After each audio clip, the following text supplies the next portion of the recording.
மகர ராசி நபர்களுக்கு 2024 ஜூன் மாதத்திற்கு உண்டான பலன்கள்.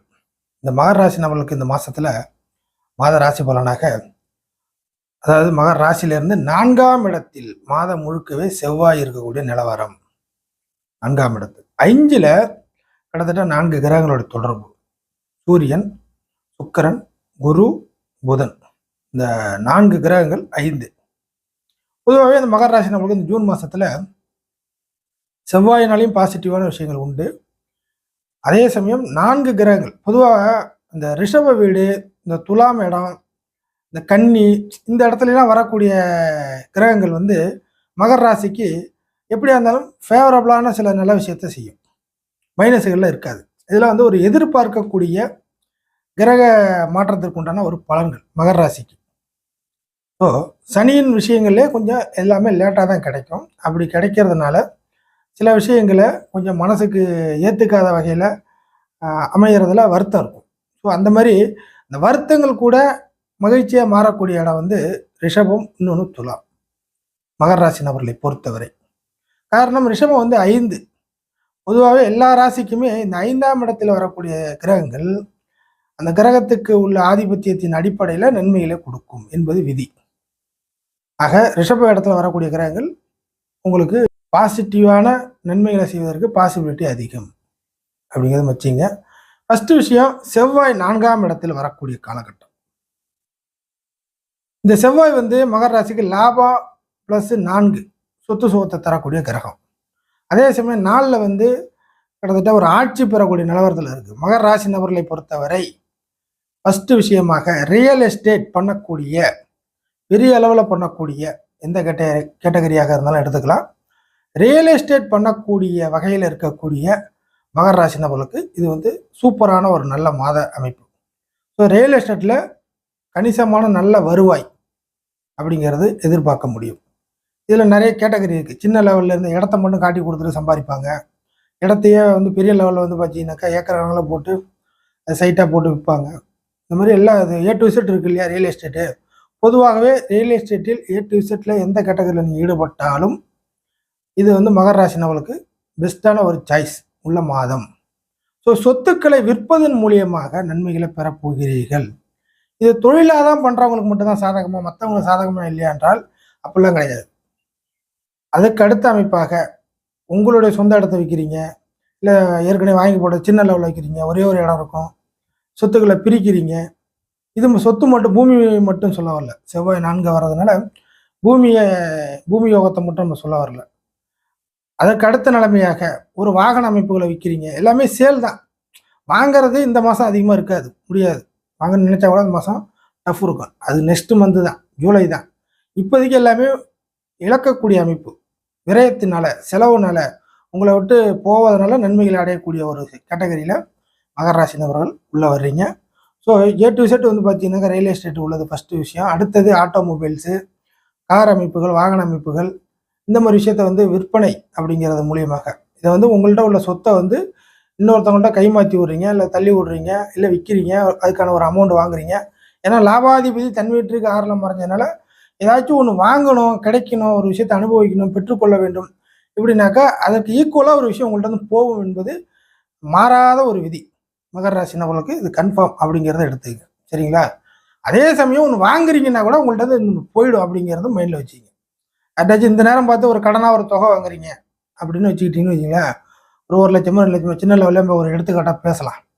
ஒரு சின்ன தொகை ஒன்று வாங்குறீங்க நண்பர்கள்ட்டையோ தெரிஞ்ச இடத்துலையோ, பின்னாலேயே பணத்தை கொடுப்பதற்கு பதிலாக, கொடுக்க முடியாமல் கூட போகலாம், அதான் கொடுப்பதற்கு பதிலாக உங்களுடைய ஏதாச்சும் ஒரு விஷயத்த பொருளாக நீங்கள் அவங்கள்ட்ட கொடுக்குற மாதிரி வரும். ஸோ இதெல்லாம் வந்து கன்ஃபார்ம் கிடைக்கக்கூடிய, அனுபவிக்கக்கூடிய ஒரு பலன். ஸோ மகர ராசி நபர்களுக்கு இது வந்து செவ்வாய் 4ல் வர்றதுனால ஸோ பெரிய அளவில் பண்ணிக்கிட்டு இருக்கிறவங்களுக்கு பெரிய அளவுக்கு காசு கிடைக்கும், தொகை உண்டு, இது எல்லாமே கன்ஃபார்ம் அப்படிங்கிறது. அதற்கு அடுத்ததாக லாபாதிபதி 4ல் இருக்கிறது இன்னொரு காரணமாக, ஏதேனும் உங்களுக்கு வந்து லாபங்கள் எனக்கு ஒரு விஷயத்தில் வரணும், சில விஷயம் இப்படி நடந்துச்சுன்னா சில லாபத்தை எட்டி பிடிக்கலாம், அந்த லாபத்தை எட்டி பிடிச்சா சில விஷயத்த வந்து கொஞ்சம் ரிலாக்ஸேஷன் அடையலாம். சில டார்ச்சர்லாம் இருக்குது, சில டார்ச்சரில் ஒழிக்கணும்னா எனக்கு ஏதாச்சும் வானத்துலேருந்து கொட்டினாதான் உண்டு, கூரையை பிச்சுட்டு கிடைச்சாதான் உண்டு, அப்படிலாம் சில பேர் மனசுக்குள்ள எதிர்பார்த்துக்கிட்டு இருந்தீங்கன்னா அதற்கான பாசிபிலிட்டி இந்த ஜூன் மாதம் கிடைக்கும். ஸோ மறைமுகமான ஒரு லாபம், மறைமுகமான ஒரு ஆதாயம் அப்படிங்கிறது எந்தெந்த கேட்டகரி, எந்தெந்த லைன் அப்படிங்கிறது பிரித்து பார்ப்பதற்கு பதிலாக மறைமுகமாக ஒரு பெரிய ஒரு ஆதாயம் உண்டு அப்படின்றது இந்த இடத்துல சொல்லி வைக்கலாம். ஸோ லாபாதிபதி தன் வீட்டுக்கு மறைஞ்சனால மறைமுகமாக கிடைக்கும் லாபங்கள். அது உங்களுடைய டார்ச்சர் பிக்கல் பிடுங்களை சமாளித்து சில ரிலாக்ஸேஷன், சில ஓய்வு, மன நிம்மதி, கொஞ்சம் டிப்ரெஷன் குறையிறது. ஸோ அந்த பிரச்சனை ஒழிஞ்சு நம்ம வேற ஒரு வேலையை பார்க்கலாம். இதையே பிடிச்சி தொங்கிட்டு இருக்க வேண்டியதாக இருக்குது, ஒரே பிரச்சனையை பிடிச்சி தொங்கிட்டு இருக்க வேண்டியதாக இருக்குது அப்படின்னு நீங்கள் சொல்லுவீங்க இல்லையா? அந்த ஒரே பிரச்சனையை பிடிச்சி தொங்கிட்டு இருக்கிறது இந்த மாதம் அந்த தொங்கிட்டு இருக்க தேவையில்லை இதுக்கு மேற்பட்டு இந்த மாதத்துக்கு பிறகு அப்படின்னு வச்சுக்கிங்க. நீங்கள் வேற வேலையை பார்க்க போகலாம் அப்படிங்கிற ஒரு நல்ல ஒரு இனிமையான ஒரு விஷயங்கள் மகர ராசி நபர்களுக்கு அவரவர் லெவலுக்கு ஏற்ப, விரலுக்கு ஏற்ற வைக்குங்கிற அமைப்பில் அவரவர் லெவலுக்கு ஏற்ப ஆணோ பெண்ணோ யாராக இருந்தாலும் இந்த சம்பவங்கள் கிடைக்கும், நடக்கும் அப்படிங்கிறது மைண்டில் வச்சுக்கலாம். இப்போ அடுத்தது 5ஆம் இடத்துல இருக்கக்கூடிய 4 கிரகத்தை பற்றி ஃபைனலாக பேசி முடிச்சிடலாம். அட்டமாதிபதி சொல்லக்கூடிய சூரியன் 5ஆம் இடத்துல இருக்குது, சுக்கிரன் அஸ்தமனம் பண்ணி. அப்போது சூரியனுடைய கெடு விஷயங்கள் உங்களுக்கு வந்து டார்ச்சர் இருக்காது. நம்ம ஏற்கனவே சொன்ன மாதிரி இந்த சித்திரை மாத அமைப்புலாம் பார்த்தீங்கன்னா சூரியன் உச்சமாகி அதிகார அமைப்புகளில் இருந்து மேலிடத்துலேருந்து உங்களை போட்டு ப்ரெஷர் பண்ணி பஞ்சாயத்தில் நிறையா குணம் விட்டுருப்பாங்க. இப்போ இந்த காலகட்டத்தில் 5ல் சூரியன் வர்றதுனால இந்த மேலிடத்துலேருந்து யாராச்சும் பிரச்சனையை அனுபவிச்சுட்டு இருக்கிறீங்க, ப்ரெஷரை எதிர்கொண்டுட்டு இருக்கிறீங்க, அவங்க கேட்குற கேள்விக்கெல்லாம் உங்கள்கிட்ட பதில் இல்லை, ஒரு எப்போ வேணாலும் எது வேணாலும் நடக்கலாமோ, நம்மளை வந்து ஏதாச்சும் போயிடுவாங்களே அப்படிலாம் ஏதாச்சும் ஒரு நெகட்டிவ் கற்பனையில் நீங்கள் இருந்துகிட்டு இருந்தீங்கன்னா அந்த ப்ரெஷர்லாம் இருக்காது. இந்த மாதம் மேலிடத்துலேருந்து உங்களுக்கு டார்ச்சர் இருக்காது. ஸோ அந்த பிரச்சனைகள் கிடப்பில் வந்துடும், ஒரு ஒரு ஒரு லெவலுக்காக மாறிடும். மேலே எப்படி வேணாலும் நடக்கலாம், எதையும் செய்யலாம் அதையும் செய்யலாம் அப்படின்னு மேலும் கீழுமா ஊசலாடிட்டு இருந்த அத்தனை மகர ராசி நபர்களுக்கு மேலிடத்துல இருந்து உள்ள பிரச்சனைகள் இல்லை. இந்த மாதத்தை பொறுத்த வரைக்கும் ஒரு சமமான லெவலுக்கு வந்துடும். அப்படிங்கிற நியூட்ரல் ஆகிடும் அப்படிங்கிற மாதிரி நம்ம வச்சுக்கலாம். ஸோ மேலிடத்திலேருந்து ஒரு பிரச்சனையை ப்ரெஷரை அனுபவிக்கிற மகர ராசி நபர்களுக்கு இந்த மாதம் அந்த தொந்தரவு இல்லை. அதே சமயம் 8ஆம் இடத்தை விதி 5ல் வருது, மறைமுகமான ஒரு லாபம். ஏற்கனவே செவ்வாய்க்கு சொன்ன மாதிரி அதே கான்செப்ட் இங்கேயும் வருது. ஒரு சில நபர்களுக்கு நம்ம வீணாக போயிடுவோமோ, கீழே வந்துடுவோம் அப்படின்னு நினைக்கிறதுக்கு பதிலாக மேலே வந்துடுவீங்க அப்படிங்கிறத நம்ம சொல்லி வைக்கிறோம்.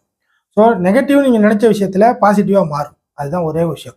ஸோ மறைமுகமான சில எதிர்பாராத தனவரவோ ஆதாயமோ இல்லை உருப்படியான ஒரு காரியமோ ஏதோ ஒன்று நடக்கும். ஸோ நீங்கள் நெகட்டிவாக நினச்ச விஷயங்கள் பாசிட்டிவாக மாறிடும்.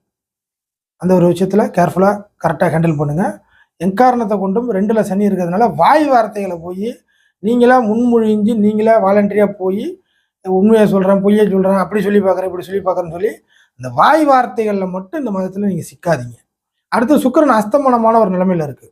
உங்களோட வாரிசுகள் அடிப்படையில், மகர ராசி நம்மளுடைய வாரிசுகள் அடிப்படையில் உங்களுக்கு சில விஷயங்கள் இப்போதைக்கு கொஞ்சம் தேவையற்ற செலவு அப்படிங்கிற மாதிரி ஒன்று நடக்கும். ஏன்னா 12ஆம் இடத்தை விட 5ல் உட்காந்துருக்கு. நம்ம ஏற்கனவே குரு பெயர்ச்சியில் பேசியிருக்கோம். மகர ராசிக்கு குரு பெயர்ச்சி எல்லாம் செலவை வச்சே குரு பெயர்ச்சி நடந்துக்கிட்டே இருக்கும். ஏதாச்சும் ஒன்று வந்தால் உடனே அதுக்கு ஈக்குவலாக ஒரு செலவு, இல்லை ஏதாச்சும் ஒரு செலவு பண்ணால் தான் அதுக்கு ஈக்குவலாக ஒரு வரவு வரும். ஸோ பண ரீதியாகவோ பொருள் ரீதியாகவோ மனிதர்கள், உங்களுடைய உறவுகள், தெரிஞ்சவங்க, இப்படி ஏதாச்சும் ஒரு ரூபத்தில் ஏதாச்சும் ஒன்று வந்துக்கிட்டே இருக்கும், அதுக்கு ஒன்று இப்போ போயிட்டே இருக்கும் அப்படிங்கிற மாதிரி. ஏன்னா 12ஆம் இடத்தை பற்றி 5ல் இருக்குது. ஒன்று வந்தால் ஒன்று போகணும், அவ்வளோதான். ஒரு கதை முன்னே ஒரு கதை திறக்கணும் அப்படிங்கிற மாதிரி தான் கான்செப்ட் நடக்கும்.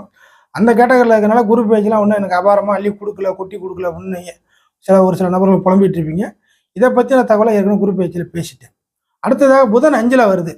ஏதாச்சும் ஒரு விஷயத்தில் எனக்கு வந்து புத்திசாலித்தனமாக நான் செயல்பட்டு பார்க்குறேன், அப்படி பண்ணி பார்க்குறேன், இப்படி பண்ணி பார்க்குறேன், எந்த ஒரு நுட்பமும் எனக்கு கை கொடுக்க மாட்டுது அப்படின்னு நீங்கள் யோசிச்சுட்டு இருந்தீங்கன்னா இந்த காலகட்டத்தில் 9ஆம் இடத்தை விதியாக இருக்கிறனால 6ஆம் இடத்தை விதியாக இருக்கிறனால சில நுட்பமான சில நல்ல செயல்களை செஞ்சு ஜெயிப்பீங்க. நுட்பமாக குறிப்பாக சம்பள வேலையில் மகர ராசி நபர்களை பொறுத்தவரை சம்பள வேலையில் ஏதாச்சும் ஒன்று கிடக்க ஒன்று பிரச்சனை வந்துக்கிட்டே இருக்குது, மாறி மாறி பிரச்சனையாக இருக்குது, இதை விட்டுட்டு அங்கே போன பிரச்சனை, அதை பழசுக்க போயிடலாமா, இப்படிங்கிற மாதிரி சம்பள வேலையில் ஒரு நிம்மதி இல்லாத ஒரு சூழ்நிலை இருக்குன்னா இந்த மாதம் 5ல் இருக்கக்கூடிய புதன் அப்படிங்கிற ஒரு கான்செப்டில் நீங்கள் இந்த மாதத்தில் வேலை தேடிக்கிட்டு இருந்து வேலை கிடைக்கிற அத்தனை நபர்களுக்கும் சரிதான், இல்லை வேலையை மாறக்கூடிய அத்தனை நபர்களுக்கும் சரிதான், இல்லை புதிதாக யாராச்சும் ரெக்கமெண்டேஷனில் வேலை வாய்ப்பு எந்த ஒரு அடிப்படையாக இருந்தாலும் இந்த மாதத்தை பொறுத்த வரைக்கும் வேலை வாய்ப்பில் சேரக்கூடிய சேஞ்ச் பண்ணிக்கக்கூடிய மகர ராசி நபர்களுக்கு இது வந்து ரொம்ப யூஸ்ஃபுல்லான ஒரு மாதம். சம்பள வேலையில் நல்ல நிம்மதியான போக்கு பின்னாளில் கூட உருவாகும் அப்படி என்பது இப்போயே நம்ம சொல்லி வைக்க முடியும்.